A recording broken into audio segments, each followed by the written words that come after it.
Querido, abra a sua Bíblia no capítulo 3 de Colossenses.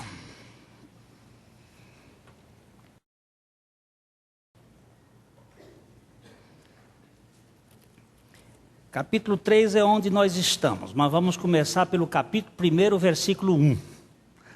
Vamos ler toda a carta, até o capítulo 3. Uma das coisas da igreja primitiva é que eles não tinham Bíblias. As pessoas não tinham o que nós temos hoje. Então, a Bíblia era decorada. Você sabe que decorar é saber de cor. E saber de cor é saber de coração. E era lida muitas vezes. E como é que se decora? É lendo. Então alguém lia e outro ia ouvindo. Se pode fazer isto hoje com um preço bem mais barato. É só comprar um gravador e umas fitas ou CDs e começar a escutar. Eu dou uma sugestão de não comprar a do Cid Moreira. Porque você se perde com a música e com a entonação da voz. O melhor é uma que não tenha música de fundo. Eu vou fazer uma sugestão para o Valdir tentar fazer uma gravação para nós aqui. Ele tem uma voz agradável, talvez ele e o Renan, que tem vozes bonitas, fazerem uma gravação para a gente ter sem música de fundo. Porque música de fundo é horrível para distrair. Eles põem umas músicas que é a mesma música, você já vai para o texto, aquele texto vai lá junto com aquela música quebra no meio e aí acaba tudo. Eu já fico irritado com aquela leitura, quando fica assim. Mas nós precisamos ouvir os textos bíblicos. Paulo, apóstolo de Cristo Jesus, por vontade de Deus, e o irmão Timóteo, aos santos e fiéis irmãos em Cristo que se encontram em Colossos, graça e paz a vós outros da parte de Deus, nosso Pai. Damos sempre graças a Deus, Pai de nosso Senhor Jesus Cristo, quando oramos por vós, desde que ouvimos da vossa fé em Cristo Jesus e do amor que tendes para com todos os santos. Por causa da esperança que vos está preservada nos céus, da qual antes ouvistes pela palavra da verdade do Evangelho, que chegou até vós, como também em todo o mundo está produzindo fruto e crescendo, tal acontece entre vós, desde o dia em que ouvistes e entendestes a graça de Deus na verdade. Segundo fostes instruídos por Epáfras, nosso amado conservo, e quanto a vós outros, fiel ministro de Cristo, o qual também nos relatou do vosso amor no Espírito. Por esta razão, também nós, desde o dia em que o ouvimos, não cessamos de orar por vós e de pedir que transbordeis de pleno conhecimento da sua vontade, em toda sabedoria e entendimento espiritual, a fim de viverdes de modo digno do Senhor, para o seu inteiro agrado, frutificando em toda boa obra e crescendo no pleno conhecimento de Deus, sendo fortalecidos com todo o poder, segundo a força da sua glória, em toda a perseverança e longanimidade, com alegria, dando graças ao Pai, que vos fez idôneos à parte que vos cabe da herança dos santos na luz. Ele nos libertou do império das trevas e nos transportou para o reino do Filho do seu amor, no qual temos a redenção, a remissão dos pecados. Este é a imagem do Deus invisível, o primogênito de toda a criação. Pois nele foram criadas todas as coisas, nos céus e sobre a terra, as visíveis e as invisíveis, sejam tronos, sejam soberanias, quer principados, quer potestades, tudo foi criado por meio dele e para ele. Ele é antes de todas as coisas, Nele tudo subsiste. Ele é a cabeça do corpo da igreja. Ele é o princípio, o primogênito de entre os mortos, para em todas as coisas ter a primazia. Porque aprouve a Deus que nele residisse toda a plenitude. E que, havendo feito a paz pelo sangue da sua cruz, por meio dele, reconciliasse consigo mesmo todas as coisas, quer sobre a terra, quer nos céus. E a vós outros também, que outrora éreis estranhos e inimigos no entendimento pelas vossas obras malignas, agora, porém, vos reconciliou no corpo da sua carne, mediante a sua morte, para apresentar-vos perante ele, santos, inculpáveis e irrepreensíveis, se é que permaneceis da fé, alicerçados e firmes, não vos deixando afastar da esperança do evangelho que ouvistes e que foi pregado a toda criatura debaixo do céu, e da qual eu, Paulo, me tornei ministro. Agora me regozijo nos meus sofrimentos por vós, e preencho o que resto das aflições de Cristo na minha carne, a favor do seu corpo, que é a igreja, da qual me tornei ministro de acordo com a dispensação da parte de Deus que me foi confiada a vosso favor, para dar pleno cumprimento à palavra de Deus. O mistério que estiver oculto dos séculos e das gerações, agora, todavia, se manifestou aos seus santos, aos quais Deus quis dar a conhecer qual seja a riqueza da glória deste mistério entre os gentios, isto é, Cristo em vós, a esperança da glória, o qual nós anunciamos, advertindo a todo homem e ensinando a todo homem em toda a sabedoria, a fim de que apresentemos todo homem perfeito em Cristo. Para isso é que eu também me afadigo, esforçando-me o mais possível, segundo a sua eficácia que opera eficientemente em mim. Gostaria, pois, que soubesseis quão grande luta venho mantendo por vós, pelos laodicenses e por quantos não me viram face a face, para que o coração deles seja confortado e vinculado juntamente em amor, e eles tenham toda a riqueza da forte convicção do entendimento, para compreenderem plenamente o mistério de Deus, Cristo, em quem todos os tesouros da sabedoria e do conhecimento estão ocultos. Assim digo, para que ninguém vos engane com raciocínios falazes, pois, embora ausente quanto ao corpo, contudo em espírito estou convosco, alegrando-me e verificando a vossa boa ordem e a firmeza da vossa fé em Cristo. Ora, como recebestes Cristo Jesus o Senhor, assim andai nele, nele radicados e edificados e confirmados na fé, tal como fostes instruídos, crescendo em ações de graças. Cuidado que ninguém vos venha a enredar com sua filosofia e vãs sutilezas, conforme a tradição dos homens, conforme os rudimentos do mundo, e não segundo Cristo. Porquanto nele habita corporalmente toda a plenitude da divindade, também nele estáis aperfeiçoados. Ele é o cabeça de todo principado e potestade. Nele também fostes circuncidados, não por intermédio de mãos, mas no despojamento do corpo da carne, que é a circuncisão de Cristo, tendo sido sepultados juntamente com ele no batismo, no qual igualmente fostes ressuscitados, mediante a fé no poder de Deus, que o ressuscitou dentre os mortos. E a vós outros que estáveis mortos pelas vossas transgressões e pela incircuncisão da vossa carne, vos deu vida juntamente com ele, perdoando todos os nossos delitos, tendo cancelado o escrito de dívida que era contra nós e que constava de ordenanças, o qual nos era prejudicial, removeu inteiramente, encravando-o na cruz, e despojando os principados e as potestades, publicamente os expôs ao desprezo, triunfando deles na cruz.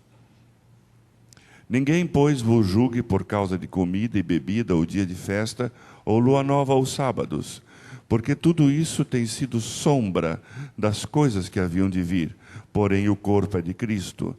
Ninguém se faça árbitro contra vós outros, pretextando humildade e culto de anjos, baseando-se em visões, enfatuado sem motivo algum na sua mente carnal e não retendo a cabeça, da qual todo o corpo, suprido e bem vinculado por suas juntas e ligamentos, cresce o crescimento que procede de Deus. Se morrestes com Cristo para os rudimentos do mundo, por que, como se vivesses no mundo, vos sujeitais a ordenanças? Não manuseis isto, não proves aquilo, não toques aquilo outro, segundo os preceitos e doutrinas dos homens? Pois que todas estas coisas com o uso se destroem.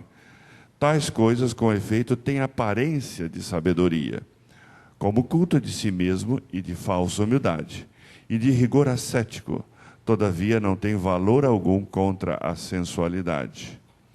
Portanto, se fostes ressuscitados juntamente com Cristo, buscai as coisas lá do alto, onde Cristo vive assentado à direita de Deus.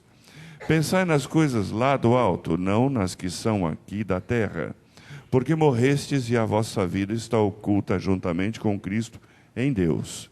Quando Cristo, que é a nossa vida, se manifestar, então vós também sereis manifestados com Ele em glória. Até aqui, irmão. Vocês veem, o texto é tremendo. Ele começa mostrando as ações de graças que ele vai dando por causa da obra de Cristo. Ele passa pela excelência da pessoa de Cristo, da sua obra, e chega aqui, dizendo: portanto, se fostes ressuscitados com Cristo, fostes ressuscitados juntamente com Cristo, buscai as coisas lá do alto, onde Cristo vive, assentado à direita de Deus. Pensai nas coisas lá do alto, não nas que são aqui da terra. Porque morrestes, e a vossa vida está oculta juntamente com Cristo em Deus. Pai, nós somos carentes da Tua graça reveladora. E nesta noite nós dependemos que o Teu Espírito fale conosco, que Tu tires o véu do nosso entendimento, que nós possamos receber de Ti a revelação da pessoa sublime do Teu Filho Jesus Cristo. Obrigado por tudo que Ele é e pela Tua expressão de graça na palavra. Nós oramos no nome do Senhor Jesus. Amém.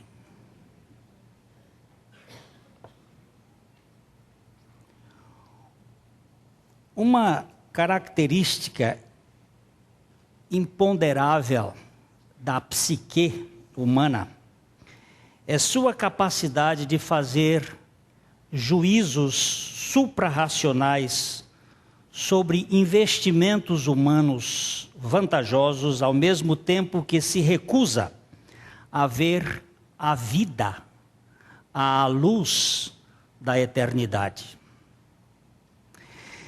Seja o senso de grandeza do viciado, a autoimportância do obcecado pelo trabalho, o interesse que tem por si mesmo o magnata da indústria cinematográfica, ou a autoabsorção da pessoa comum em seus planos e projetos. Tudo colabora para tecer a fantasia da invencibilidade, ou aquilo que Ernesto Baker chama de a negação da morte.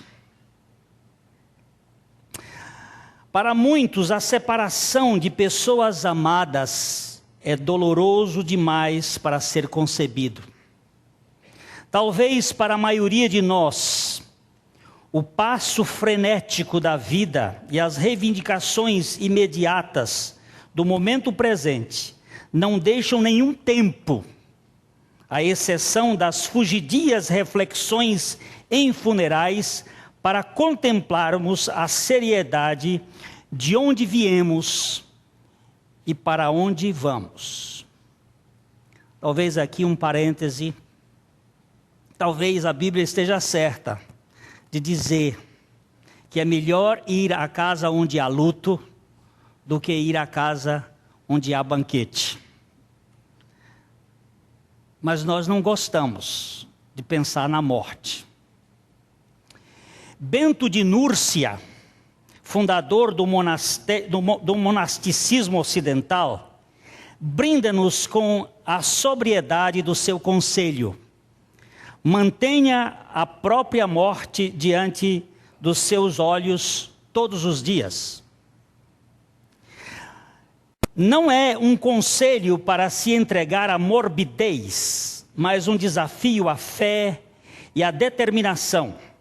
Enquanto não entrarmos em acordo com este fato fundamental da vida, como ressaltou Parker, não pode haver nenhuma espiritualidade que vale a pena sequer mencionarmos. Oscilo para lá e para cá, entre o medo da morte e um senso vívido dela. Tenho mais medo da morte, quanto mais temo a vida. Quando estou ciente de que sou amado, de quanto estou atento ao atual estado ressurreto de Jesus, posso enfrentar a morte corajosamente. Tomo para mim aquilo em que Paulo se gloria, que a vida naturalmente significa Cristo e a morte um prêmio a ser conquistado. Sem temores, posso reconhecer que a tensão cristã autêntica não se dá entre a vida e a morte, mas entre a vida e a vida. Faço questão de afirmar as palavras do meu grande mestre na véspera da sua morte. Porque eu vivo, vós também vivereis. Acima de tudo, quando ele me segura silenciosamente contra o seu coração, posso até mesmo aceitar o terror do abandono.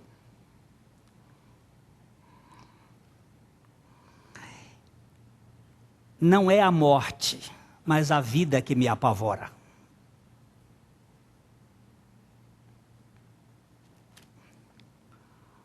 O apóstolo Paulo diz: porque morrestes, e a vossa vida está escondida com Cristo em Deus.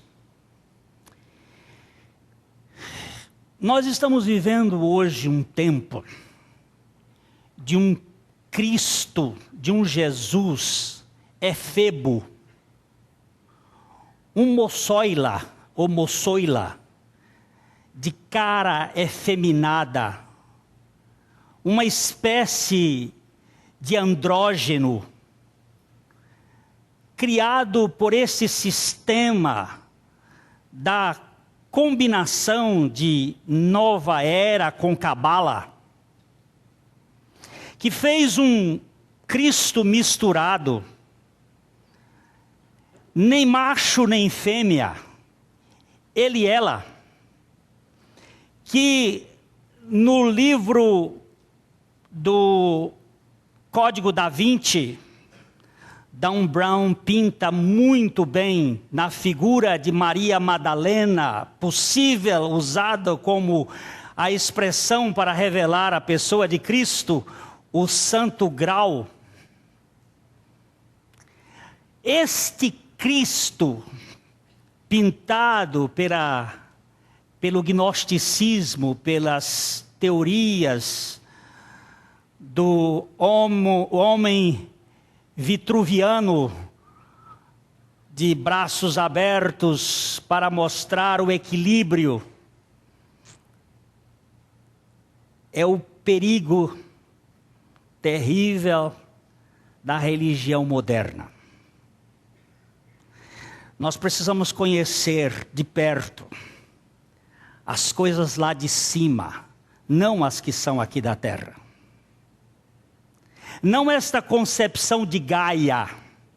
Você me entende quando eu estou falando Gaia? Ou vocês nunca ouviram falar da revolução de Urano e Gaia, aquariana, contra peixes? Acredito que vocês são leitores modernos. Se não são, estão fora da realidade. Porque hoje não existe revelação do Cristo assentado à destra de Deus como um homem que morreu, que deixou seu sangue, mas continua sendo homem encarnado, o Deus homem, pronto a nos tirar do peso da nossa antropocentralidade, desta religião teomânica que nos faz pensar que nós temos que ser onipotentes, poderosos, donos do nosso destino. Paulo diz: por que morrestes? Morrestes onde? Morrestes juntamente com Cristo. Quando? Quando da encarnação do Verbo de Deus.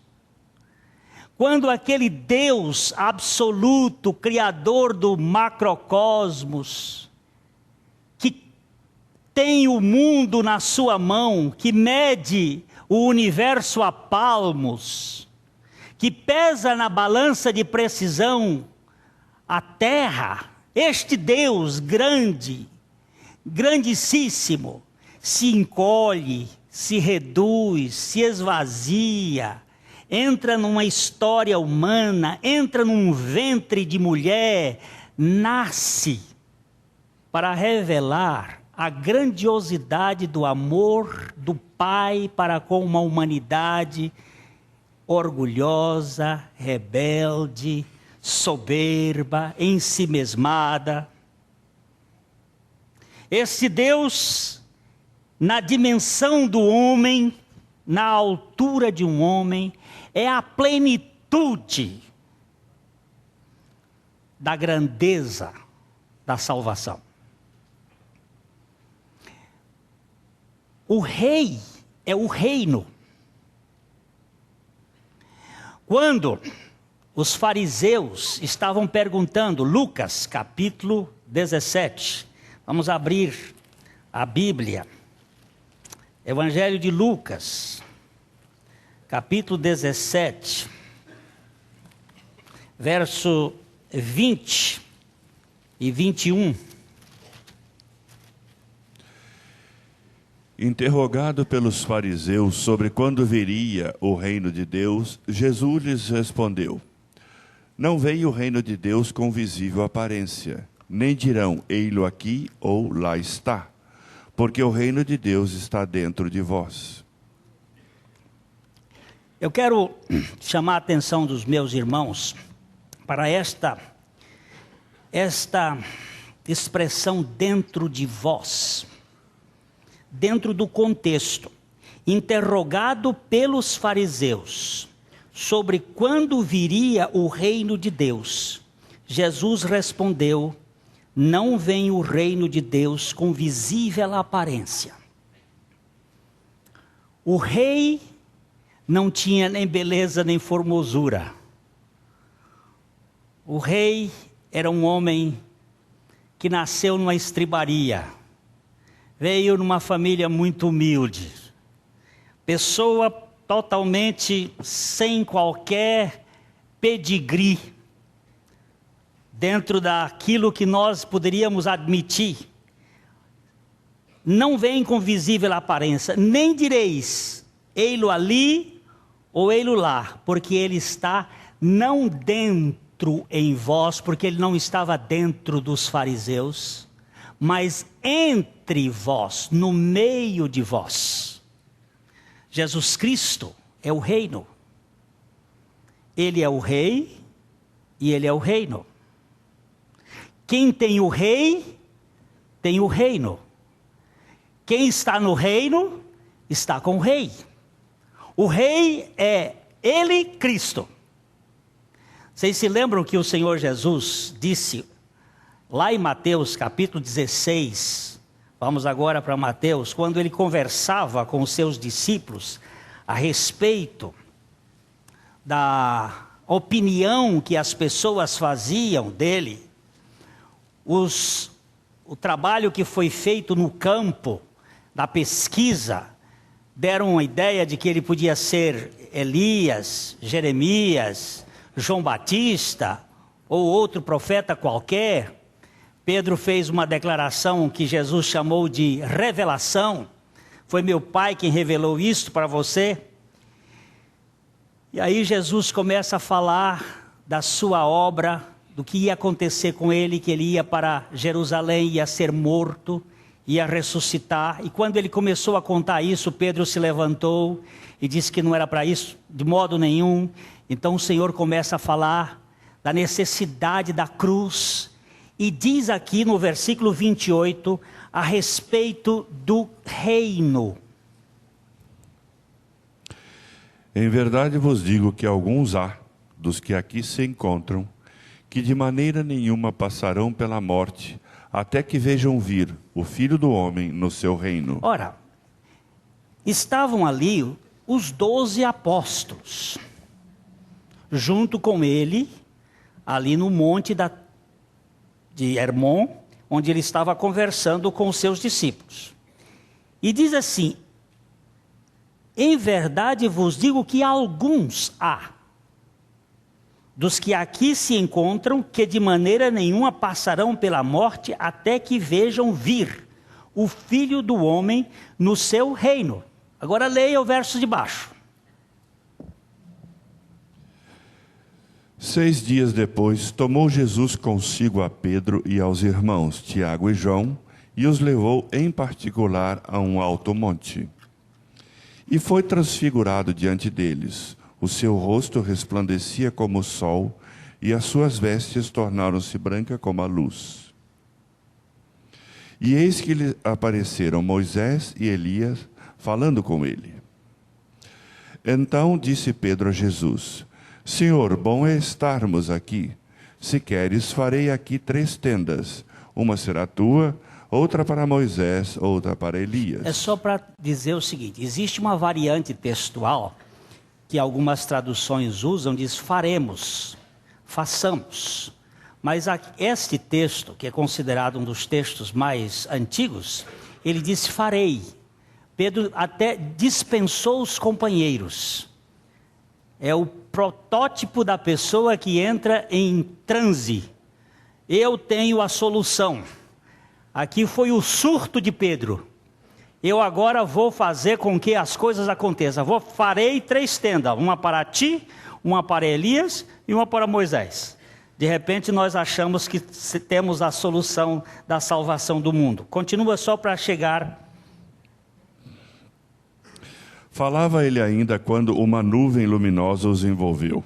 E eis vindo da nuvem uma voz que dizia, Este é o meu filho amado em quem me comprazo. A ele ouvi. O reino de Deus estava se manifestando na pessoa do rei. Ele é o rei. Ele é o Senhor. O céu estava aceitando todo o compromisso de Deus. O reino de Deus é Cristo. Quem tem Cristo tem o reino. Quem tem Cristo tem a salvação. Quem tem Cristo tem a vida. Queridos, não é um sistema, não é uma doutrina, é uma pessoa. Mas isso tudo parte de uma experiência real de morte. O irmão Júlio, falando ali que Deus falou com ele essa semana, com a expressão, convém que ele cresça e que eu seja esvaziado, que eu diminua. Toda a minha luta é a luta da minha alma querendo ser reconhecida, querendo ser vista, querendo ser apreciada. E a obra de Cristo é uma obra permanente, onde a cruz vai trabalhar conosco dia a dia. Aqui nós temos 3 coisas que eu vejo. Porque morrestes e a vossa vida está oculta juntamente com Cristo em Deus. A primeira coisa que me chama a atenção é o sentido da vida. Que vida? Eu não quero... Hoje de manhã, um irmão nosso que estava conversando comigo sobre a questão de uma possibilidade, de uma probabilidade de um negócio vantajoso economicamente, onde ele poderia talvez ganhar uma boa soma de dinheiro. E nós procuramos levá-lo a pensar, antes de tudo, qualquer decisão que eu deva fazer na minha vida, procurar saber qual é a vontade do Senhor para este projeto.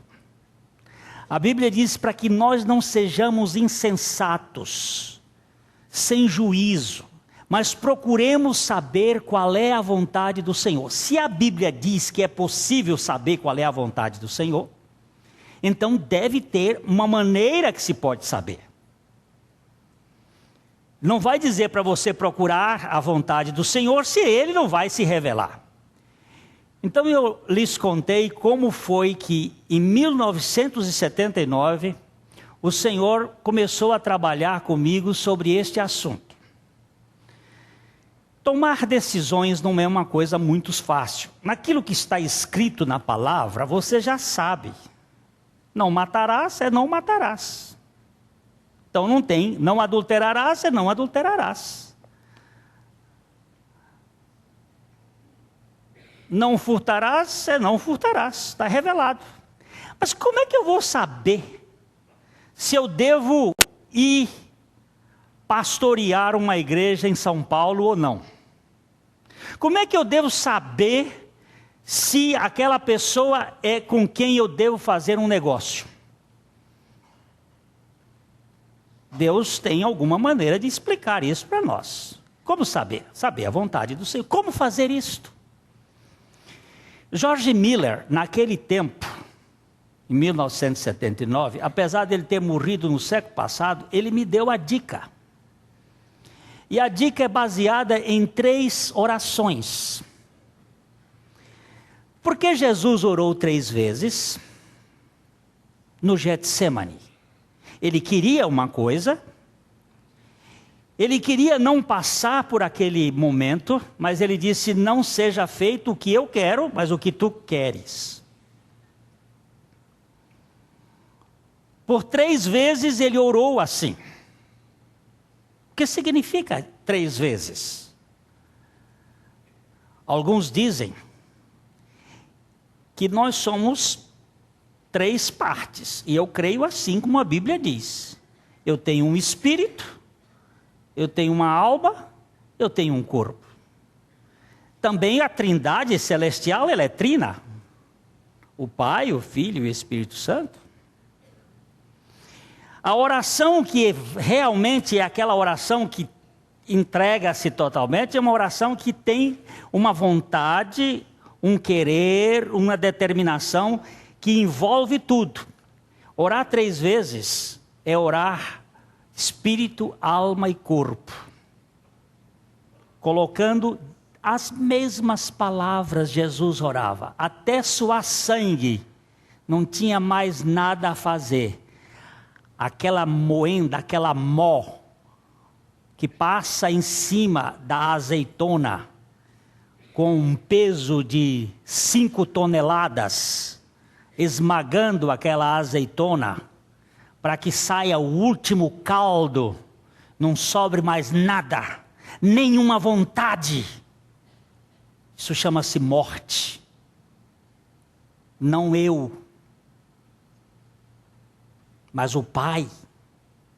Render a vontade. Isso não é uma coisa simples.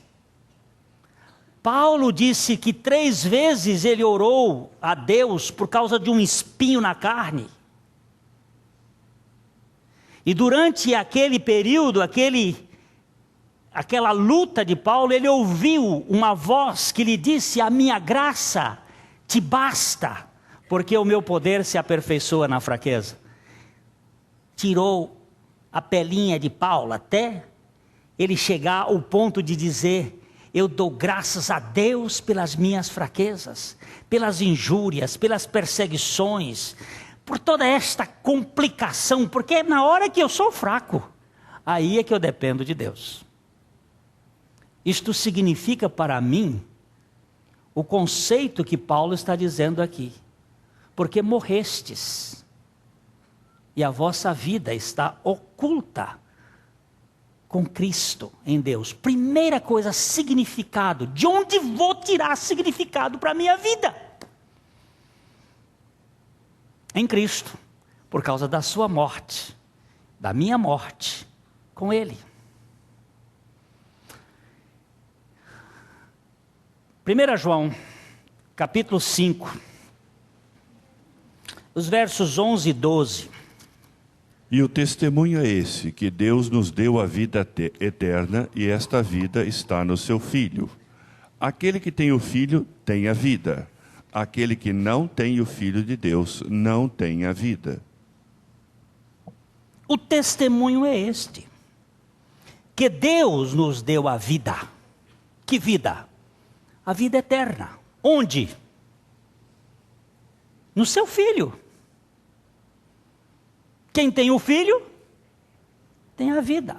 Onde está a sua vida? Onde está a motivação do seu existir? O meu existir, muitas vezes foi tirado destas cascas superficiais do aqui e agora. Mas isso não satisfaz o sentido da vida, o significado do ser. De onde vim, para onde vou? O que vai dar sentido à minha identidade de homem? Dinheiro? Conhecimento? Poder? Meu amigo, isso tudo é nada. Quando você chega assim diante de um corpo, aqui jaz, acabou tudo. Se a nossa esperança, diz o apóstolo Paulo, se resume a esta vida,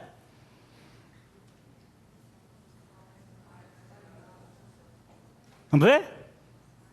Somos os mais desgraçados, infelizes, miseráveis de todos os homens. É só isso que nós temos? Isso acabou aqui?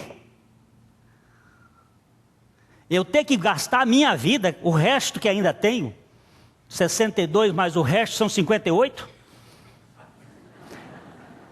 Gastar esta vida numa peregrinação apenas para botar dinheiro no bolso, ou para ter amigos, ou para ter isto, aquilo outro, ou significado, cultura, conhecimento, não vale a pena. A vossa vida está escondida, está oculta com Cristo em Deus, o cofre perfeito. O significado de sua existência. Onde você, Glênio Fonseca Paranaguá, vai tirar o seu significado de vida? Só tenho achado em Cristo. O Senhor tem me permitido passar por uma crise de estafa, para chegar ao fim dos meus limites e ficar com o suprassumo do cerne de Cristo. Tem sido maravilhoso este vale de lutas para encontrar a suficiência de Jesus Cristo. Mais do que nunca, meu irmão, Ele tem satisfeito a sede da minha alma. Mas eu queria ir um pouquinho mais na frente. um pouquinho só. Hebreus capítulo 6, verso 17 a 20. Onde você vai encontrar o seguro de vida, a segurança, a proteção. Hebreus 6, 17 a 20. Por isso Deus, quando quis mostrar mais firmemente aos herdeiros da promessa a imutabilidade do seu propósito, se interpôs com juramento, para que, mediante duas coisas imutáveis, nas quais é impossível que Deus minta, forte alento tenhamos nós que já corremos para o refúgio, a fim de lançar mão da esperança proposta, a qual temos por âncora da alma, segura e firme, e que penetra além do véu, onde Jesus, como precursor, entrou por nós, tendo se tornado sumo sacerdote para sempre, segundo a ordem de Melquisedeque. Que coisa tremenda isso aqui. Olha, disse Griff Thomas que o primeiro a passar pelo aparelho genital da mãe, a primeira coisa a passar é a cabeça. Quando vai nascer uma criança. A criança passa a cabeça. Depois vem o corpo. Não é assim? Quem entrou primeiro no Santo dos Santos? A cabeça. Quem é a cabeça? Cristo. O corpo vem atrás. Depois que a cabeça passa, o corpo vem. E ele diz que esta cabeça é segura e firme a âncora de nossa alma. Onde está a segurança de que você vai ter um reino. O rei já está no trono. Ele já passou. Ele já entrou na glória. E ele diz aqui com uma expressão extraordinária, para que tenhamos forte alento, nós que corremos para o refúgio, a fim de lançar mão da esperança proposta. Deus que não pode mentir, e tem uma promessa e um juramento que são fiéis. Ele não pode negar-se a si mesmo. Um Deus que mente vira demônio. Não pode ser. Luz que não brilha não é luz. Fogo que não esquenta não é fogo. Deus que mente não é Deus. A verdade de Deus é que Ele nos garante segurança em Cristo Jesus. É a vida oculta com Cristo em Deus. Eu tenho sentido, eu tenho significado, eu tenho identidade. Quem é você? Sou filho de Deus. Ainda não se manifestou o que eu hei de ser. Mas quando se manifestar, serei semelhante a Ele, e você também. Por causa dEle. E nós descansamos nesse fato. A nossa segurança está exatamente no fato de que Cristo é o significado, é a minha identidade. Me dá a sua carteira de identidade. Cristão. Cristo vive em mim. Essa é a minha carteira de identidade. Que não vai servir para o momento da nova era. Não vai servir para esse momento que estamos chegando perto do período dessa manifestação desse Cristo genérico. Que está aí pululando. Esse Cristo efeminado não serve, porque o nosso Cristo traz uma identidade de significado de morte e ressurreição. Queridos, nós temos aqui uma coisa muito importante ainda a considerar. Eu tenho sentido, eu tenho segurança nessa vida. E eu tenho uma outra coisa que me dá muita alegria. Segredo. É tal oculta. As coisas ocultas precisam ser pesquisadas. E elas nunca são exauridas. Se Deus pudesse ser explicado, Ele perderia o seu encanto. Eu vou usar uma palavra que não é muito boa, mas é aquilo que você sabe, que você conhece, você desanima. Existe uma curva que mostra que um profissional, quando começa, ele está subindo a curva de Gauss, ele está indo como um cavalo, até quarto de milha, corre com aquela força toda.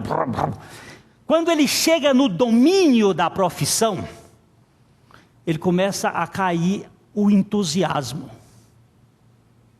Por isso, uma certa idade, profissionais mudam de profissão, porque cansam de fazer aquela mesma coisa. Entra na rotina, entra na mesmice, entra na mesma coisa.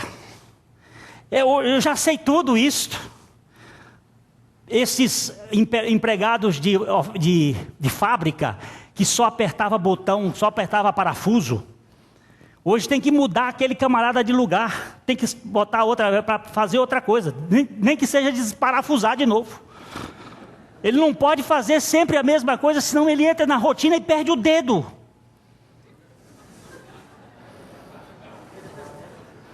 E aí vira presidente.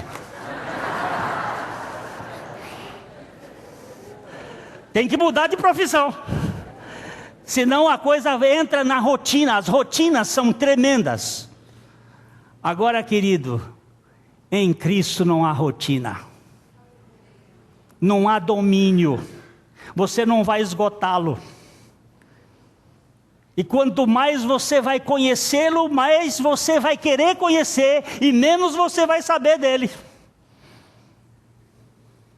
Porque a pessoa que mais sabe é aquela que sabe que não sabe nada. Mas ela vai estar querendo saber sempre mais e mais e mais dele, porque vida eterna é que te conheçam a ti, como o único Deus verdadeiro, e o seu Filho a quem tu enviaste. O grande segredo é que eu tenho um tesouro. Vamos ver aqui Colossenses capítulo 2, versos 1 e 2, que já foram até 3. Capítulo 2, de 1 a 3.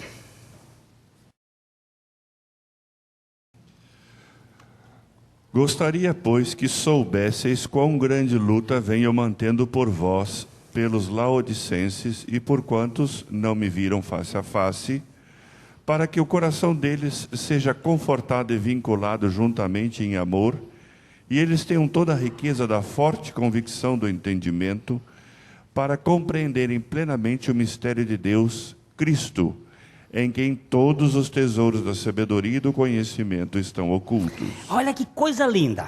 Para que o coração deles, esses de Laodiceia, vocês aí, e nós aqui de Londrina, e do Brasil, e do mundo, e da internet, para que o coração deles seja confortado e vinculados juntamente em amor, este amor incondicional de Deus, e eles tenham toda a riqueza da forte convicção do entendimento para compreenderem plenamente o mistério de Deus, Cristo, em quem estão escondidos todos os tesouros da sabedoria e da ciência.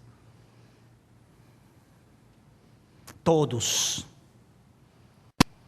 ocultos. Minha vida é Cristo. O sentido de vida.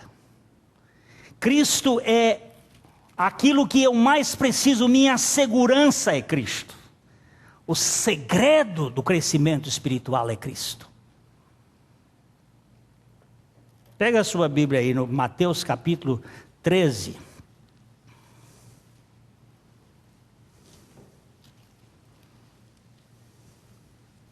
Verso 44.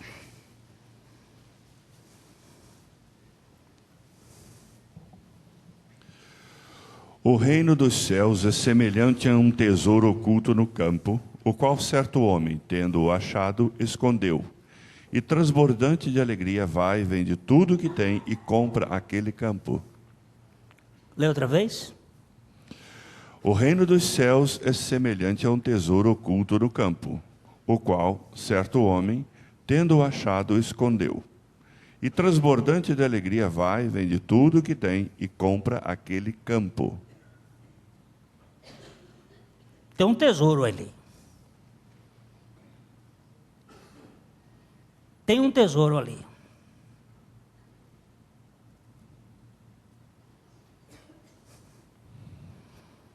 O pai de Joseph Smith, o criador dos Mormons, da religião Mormon, o pai dele era um caçador de tesouros. Ele caçava do Capitão Kidd. E foi atrás desse tesouro que ele viveu a vida, e o filho foi atrás desse tesouro. E criou um modelo muito interessante, com as placas de ouro que ele achou, que nunca ninguém viu. E as placas de ouro através de uns lentes de diamante, ele conseguiu ler o que está naquilo que é o que o Maroni contou. Só que esse tesouro acaba ficando aqui na terra. Hoje a religião Mormon é uma das mais ricas do mundo. Um dos mais poderosos americanos, Greenspan. Como é que chama aquele que era do homem do... Aquele que era do tesouro? Green? Está aí o nome dele. É um grande Mormon. E tem muita gente nesses poderes. É o poder do ouro. Mas eu não estou falando desse tesouro, irmãos queridos, por favor. Eu não preciso ficar atrás de um véu escrevendo coisas que minha mente ou textos bíblicos dizem para colocar no livro dos Mormons. Eu estou falando de um tesouro que desceu à terra.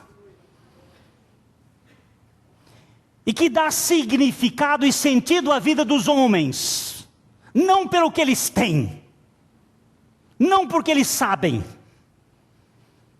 Mas porque Ele nos satisfaz interiormente. Retirando de nós aquilo que mais preocupa a nós mesmos. O que mais nos causa problemas.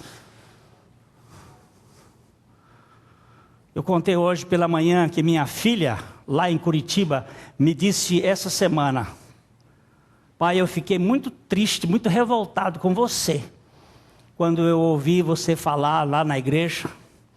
Ela gravou a mensagem. Pense numa coisa ruim, pense numa coisa ruim. Um dia desses aqui eu falei com os irmãos. Pense numa pessoa ruim, bem ruim. Pensou? Agora pensa numa pior. Pensou? Se você não pensou em você, você não pensou na pessoa certa.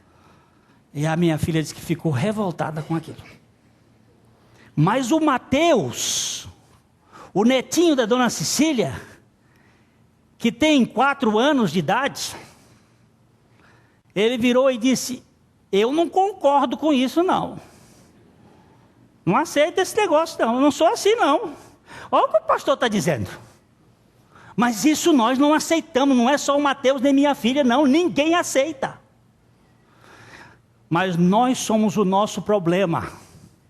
Mas graças a Deus por Jesus Cristo, que assumiu esse problema, que levou-nos a participar da sua morte, para que a vida dele nos fosse garantida.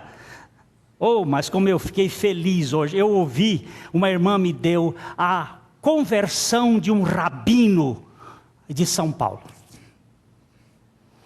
Eu ouvi o testemunho daquele rabino hoje à tarde. Fiquei muito feliz. Ele se debateu, e se debateu, e se debateu. E você encontra lá no livro de Coríntios que diz assim: os judeus pedem sinais, os gregos buscam sabedoria, mas nós pregamos a Cristo crucificado, que é escândalo para os judeus, que é loucura para os gentios, mas para nós é o poder de Deus e a sabedoria de Deus. Este Jesus também responde com sinais para aqueles que buscam sinais. E aquele moço é uma beleza de testemunho. Vê como Deus ama esse povo judeu, como Ele ama esse povo árabe, como Ele ama esse povo chinês, como Ele ama esse povo japonês, como Ele ama esse povo brasileiro, que é um povinho encardido. Se tem povo mais encardido do que brasileiro, eu não conheço. Porque um povo que vota como vota, não vem me dizer que são os políticos piores. É o povo, somos nós, que votamos neles. Se tem eu ia dizer canalha, mas não é canalha, é Renan Calheiros, lá no Senado, a culpa não é de quem? Quem votou nele? Vamos nós. Ele disse assim, mas eu não sou de lá, mas se você fosse, ele ia votar. Não fica fazendo besteira, não. E nós queremos interesse, fazemos gambiarra. Esse é o meu e-mail de hoje de manhã. Gambiarra, tiramos a energia lá da casa do vizinho para nossa.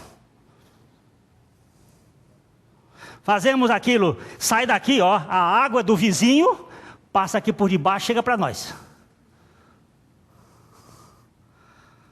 Quero levar vantagem na quem é aqui na fila. Já tenho 60 anos. Deixa eu passar na fila.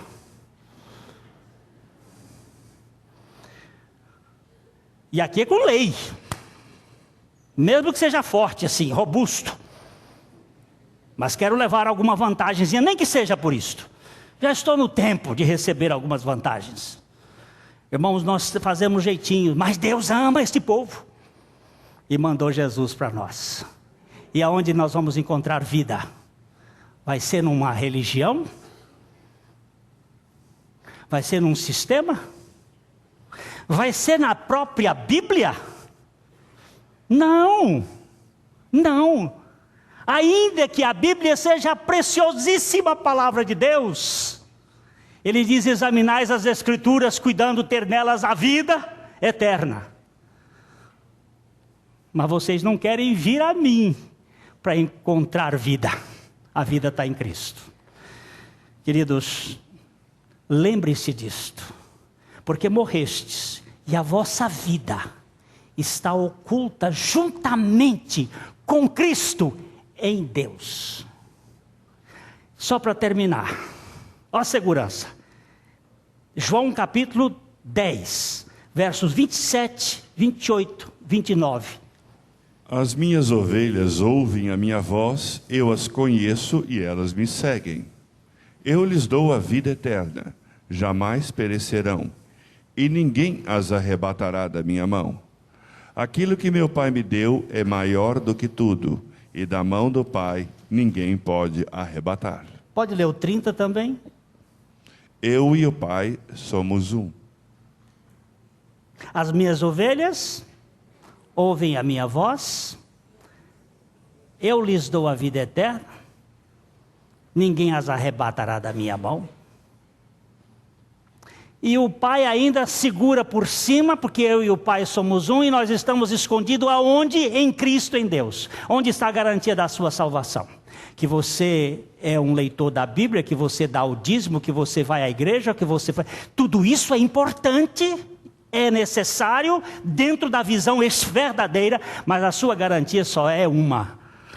Eu sei em quem tenho crido, e estou bem certo de que Ele é poderoso para guardar agora o meu tesouro até o dia final. Queridos, olhe para Jesus. Só para Jesus. É nele que você encontra o seu descanso. A mensagem que você acabou de assistir faz parte do Ministério de Comunicação Palavra da Cruz. Temos um grande acervo de estudos bíblicos em áudio e vídeo. Distribuímos também, gratuitamente, o jornal mensal Palavra da Cruz. Entre em contato conosco pelo fone fax 0 operadora 43 3322 3037 ou pelo e-mail com palavradacruz.com.br. Visite-nos também pelo site www.palavradacruz.com.br. Graça e paz.